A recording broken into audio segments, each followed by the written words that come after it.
and wide among the nations spread the name and fame of Kwasind. No man dared to strive with Kwasind, no man could compete with Kwasind, but the mischievous Pukwudgies, they, the envious people, they, the fairies and the pygmies, plotted and conspired against him.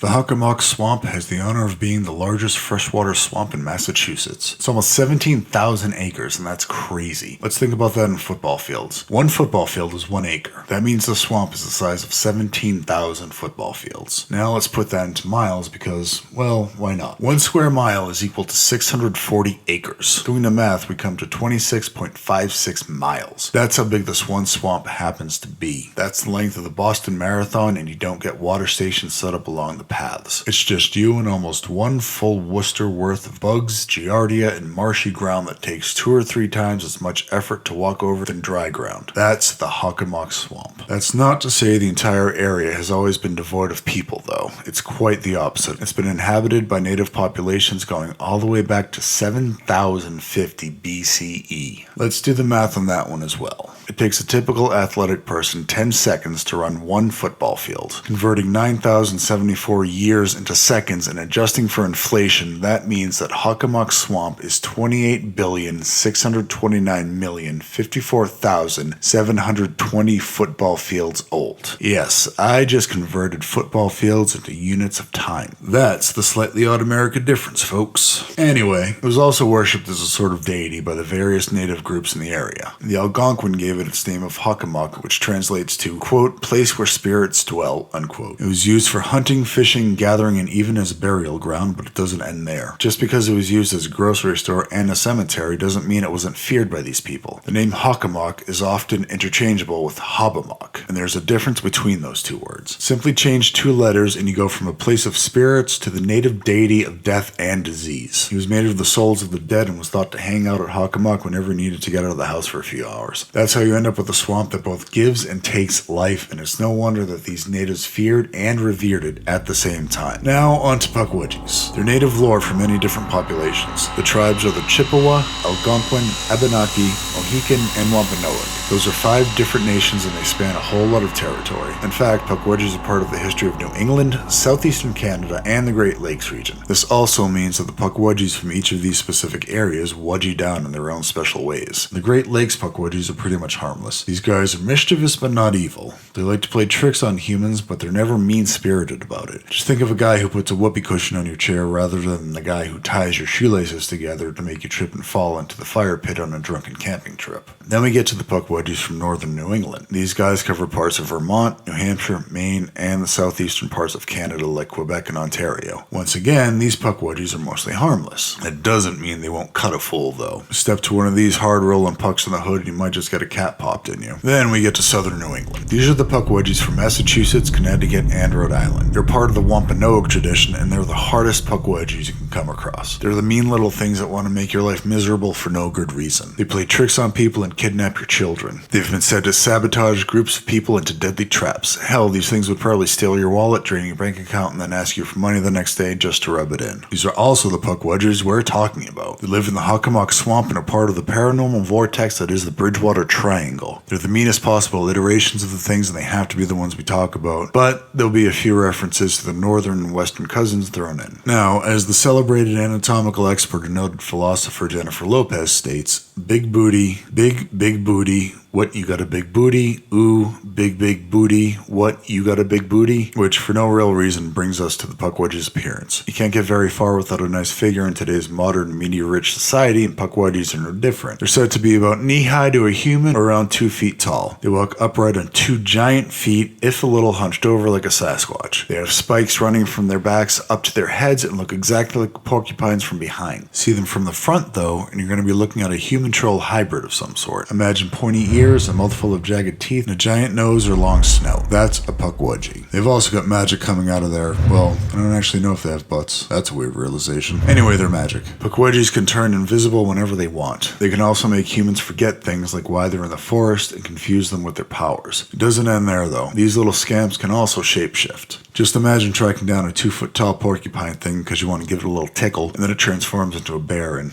mauls you. Oh, and they can cause a person harm just by staring at them like a death stare or something. So, that's fun. Okay, so let's look at the origins of the Pukwudgie. There are a few different versions, but this one is the most fun, at least for me. It all starts with a friendly deity named Maushop. Now, Maushop was what's called a creation giant. That means he was, a giant, and he created things. In this instance, he was the deity who created Cape Cod. That means he was also probably rich and most likely just needed a place to park his yacht on Sundays. The Wampanoag got the warm and fuzzies whenever they thought about him. He was their caretaker and always made sure they were happy and had plenty of food to eat. This angered the Pukwudgies. It turns out they thought they were trying just as hard to make the people of the area happy, but weren't getting the recognition they deserved for it. Even though the Pukwudgies may have been trying to help, their need to play tricks on the humans always made their good deeds backfire. Sure, they got you coffee in the morning, but they also put black ink around the rim of the mug so you had to spend your entire workday looking like the Joker. Sure, they ordered a nice pizza and paid for it, but they also got it topped with nothing but anchovies and pineapple. They were total monsters is what I'm saying. They would play tricks and scare people, and the Wampanoag were somehow ungrateful for it. So the people finally had enough of the whole thing and decided to go see Granny Squanted about it. She was Maushop's wife, and they needed some guidance on what to do about them. Her plan was simple. The men and women were to go around and collect every last Pukwudgie they saw. Once they did that, they were supposed to bring them back to her and her husband. That's exactly what happened, and Maushop tried to put an end to their trickery once and for all. He took all those annoying Pukwudgies, wound up, and just threw them as far away as he possibly could. They flew through the air and landed all around New England and as far away as the Great Lakes. If they were so far away and spread out, then they'd never be able to get back together and cause any more mischief, right? Time for a celebratory Bud Light Lime. So the job well done and the people satisfied, Maushop brushed his hands off, let out a contented sigh, and promptly went on vacation. No, seriously, that's the myth. He threw little elf things a few states away and took a sabbatical. Where a guy who already lives on Cape Cod goes on sabbatical is beyond me. Are the oceanfront views and fresh sea air too stressful for him? Does he have a summer home at Super Cape Cod? Is he one of those weirdos who goes skiing? We may never know the answer to these questions, freaking psycho. What we do know is that while he was gone, the Pukwudgies did the unthinkable, which is also exactly what you're thinking. They all got back together and went right back to Massachusetts. Now that Big Daddy M was far away, the Pukwudgies had a score to settle. Getting thrown clear across to Michigan has a way of souring your mood, and they weren't the simple pranksters they once were. Oh no, they were mean and angry now. What used to be funny tricks now led to death and misery. They started straight up abducting the children of the Wampanoag and never letting them see their families again. They would find people lost in the woods and lead them to their deaths rather than help them find their way home with some mirthful mischief thrown in. They would even go so far as to burn down entire Wampanoag villages just to torture and kill as many people as they could. They had a score to settle and the Wampanoag suffered for it. They cried out for relief from their beloved deity once again. Maushop, for his part, knew what was going on. He just wasn't ready to go home yet. He's like the super rich CEO who can decide that he's having so much fun on his vacation that he can extend it for as long as he wants. He's the guy who winters in Florida for longer and longer periods of time while his overworked manager has to put out all the workplace fires on his own. He decided to simply send his 5 sons to take care of the Pukwudgies again. I can't really find their names, but given the type of guy that Maushop was, let's just call them Thad, Chad, Hugo, Maximilian, and of course his favorite, Theodore. These 5 trust fund kids showed up to teach the Pukwudgies what was what, and, well, things didn't go quite as planned. Turned out the 5 howdy-doos are just no match for the fury of a wronged wild person. Thad, Chad, Hugo, Maximilian, and Theodore were all tricked, captured, and just brutally killed. Maushop found out about his children's deaths and went on the warpath. Literally. He cut his vacation short, boarded his private god jet, and came back to Cape Cod to destroy the Pukwudgies once and for all. He and his wife killed as many of the little buggers as they could catch and chased them clear out of New England. At least that's what they thought. Have you ever tried to stomp out an infestation? It's never quite as clean as you want it to be. Many of the Pukwudgies survived and counterattacked Maushop. This part of their revenge was swift and severe. They overwhelmed overwhelmed and destroyed the creator god, and he disappeared from the Wampanoag lore forever. It was a sad ending for a deity who was loved and adored by his people. Now, all that's left of the mythical time are the Pukwudgies themselves. They may be far fewer than they once were, but they're still around and they're still evil. Long gone are the days of playing harmless pranks for the giggles. Now they know their good deeds will never be recognized. They fully understand that they'll never be as beloved as the long-dead Moshop. Now they kill and torture for fun. Now they lead you astray into a bear's den. Now they burn down your entire village just to make you suffer. Now the Pukwudgie is hardcore and there's no god left to protect you. So all that is pretty old history. What about Pukwudgies in the modern era? Well, there's certainly no shortage of stories from the last few decades. In fact, one of them was written about in the Boston Globe. It's the first-hand account of Bill Russo, and it happened on a late night in 1995 while walking his dog. Here's how they lay it out for you.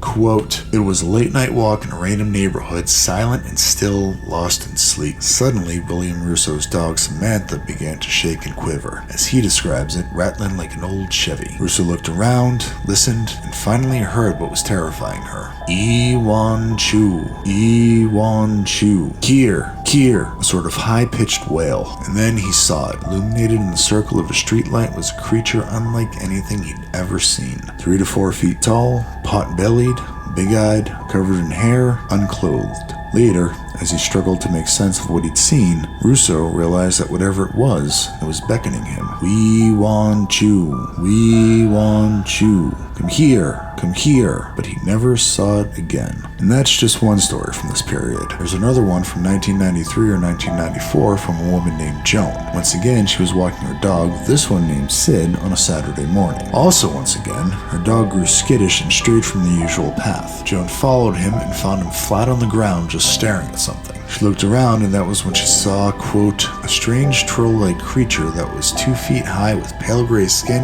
and hair on his arms and the top of his head. Joan also noted that the creature didn't have any clothes on, so maybe he was still in party mode from Friday night before, who knows. The thing just stood there staring at her until Sid snapped out of it and dragged her back to the main trail. It doesn't end there, though. Unlike Bill's encounter, Joan is still visited by the Pukwudgie. She's seen the thing 3 times since that Saturday morning, and it's always just outside of her bedroom. According to her, she's fully awake and has all her senses about her. She'll see the creature just outside her window staring at her while she's in bed. Does she like it? Maybe a little. Does the Pukwudgie like it? Well, you can't do something 3 different times and pretend you're still just trying it out. Okay, one more story from the 90s and then we'll move on. This one happened to a paranormal investigator named Tim. Tim was out in the forest in 1997 when he saw a ball of light suddenly appear in front of him. Being the paragator that he is, Tim followed it and ended up in a thickly wooded area way off the beaten trail. He tried to turn around to get back on track, but then he saw it. It was a 2-foot-tall, man-like creature making its way toward him. Needless to say, this paragator, yes, I just coined the term paragator and I'm sticking with it, made like a tree and got out of there. Just like Joan's encounter, though, that wasn't the last he saw of it. A few years later, Tim was in the parking lot near the same forest. He looked into the tree line and lo and behold, the same Pukwudgie was right there, just staring at him. His car's engine suddenly revved up on its own accord and the radio turned itself up at the same time. It was as if the Pukwudgie took control of his vehicle, and that was all it took to convince him to peel out of that lot with great vim and vigor. Don't take my word for any of this, though. You can see it for yourself all over YouTube. Here's one video by a feller named Pete down in Georgia.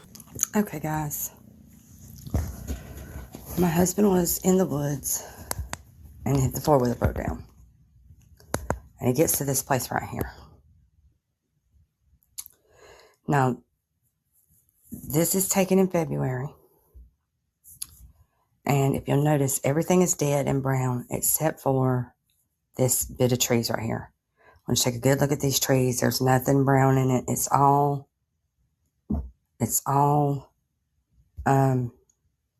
green.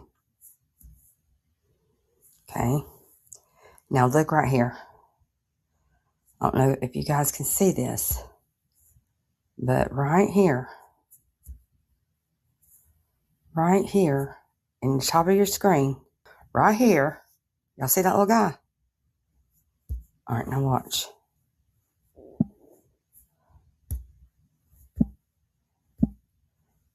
All right, watch.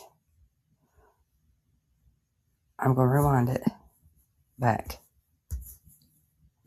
Well, I can't. I don't know how. Damn it. Okay. See, I'm not a YouTuber. Like, I don't know how to do this. There he is. You see him? Do you see him jumping up and down on that green? Look at him. What the heck is that, guys? What is that? Wait, I don't know how to rewind it. All right, hang on.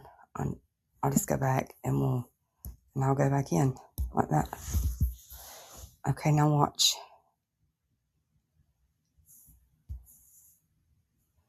Okay, watch. I wish I knew how to slow this down. Okay. Top left screen. See him right there? Watch him. Right where I had that mark at. There he is. Watch him. He's going to float all the way across up to the top. He's going to land on that part of the tree right there. Now, in just a second, he's going to jump down onto the green leaves. Watch. Watch this, y'all. See him?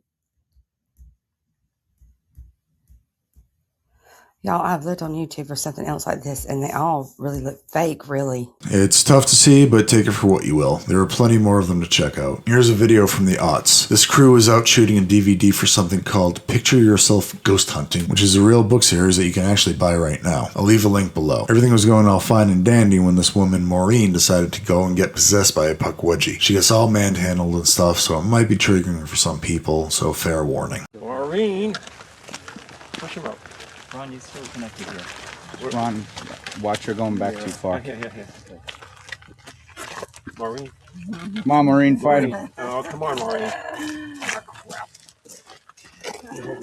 Don't let her go back too far, Ron. Don't let her get near the water. Yeah. No, Maureen. Maureen.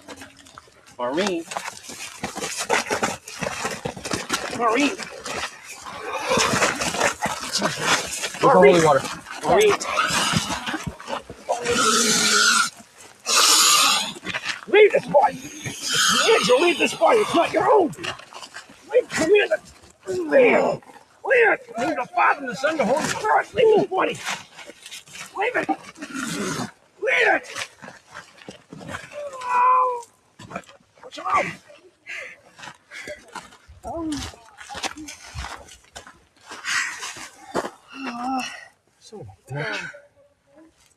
Then, finally, there's this trail cam footage that's supposed to have a Pukwudgie in it. It's not the best quality, so you might have to use your imagination. In fact, I think that's what the person who uploaded it was doing, to be honest.